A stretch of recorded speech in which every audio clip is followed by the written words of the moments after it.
ټول ښه بالنګ یې شپږ وکټې دي او دا هم کیچ اپیل او آوټ دویمه وکټه د راشد ارمان په بالنګ باندې او دا هم کیچ او دې سره بله وکټه د راشد که چیرې هغه بل کیچ ډراپ شوی نه و نو دې سره به څلورمه وکټه وه راشد کمال کوي په بالنګ کې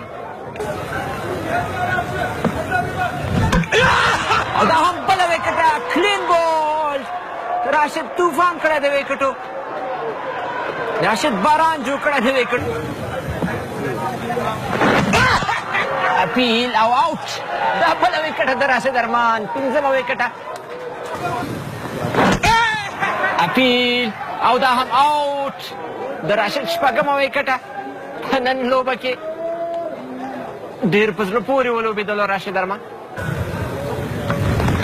او دا هم آوټ او دې سره افغانستان وکولی شو چې خپله لوبډله بریا ته ورسوي